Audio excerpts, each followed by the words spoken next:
Keseruan lomba 17-an bareng emak-emak neng desaku. Halo Ca, balik meneh ning konten Mbak Titin ya. Iya ya Ca, neng dino sing wis kliwat tanggal 17 iki, desaku ngadakno acara lomba 17-an. Diawali karo Mbak Panitia sing ngusungi. Hadiahe karo numpak tosa, pokoke wanita serba bisa. Bariku langsung ke acara inti, embok-embok mancing emosi ki Ca.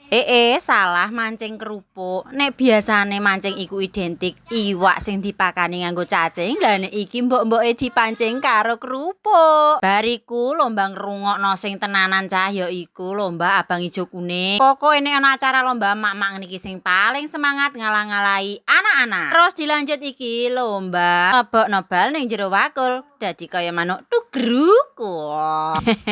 Pokoke seru pol cah, seru abis. Kira-kira ning desa mono apa ora cah lomba 17-an kaya ngene iki. Sadurunge aku lan Mbak Panitia iki ngucapno matur suwun sanget kanggo para donatur utawa warga desaku sing wis mendukung acara iki. Muga-muga seluruh wargaku diparingi sehat seger kuwarasan, lancar rezekine. Pokoke nek wayah ana 17-an niki, embok-embok iki wis paling heboh dhewe. Mbak, kowe kok ora tau ketok melok lomba? Nek ana sing takok ngono, aja takok, Cak. Aku iki dadi panitia, dadi tukang ngamuki mbok-mbok sing lomba sing kurang sportif. Iki sing lomba pol terakhir, lomba cangkeme sing akeh, Cah. Loh, ana Mbak lomba cangkem akeh. Lah iya lah iki cangkeme nggo nyusruki karet. Sing entuk paling akeh ya sing iku dadi juara. Ayo semangat ibu-ibu.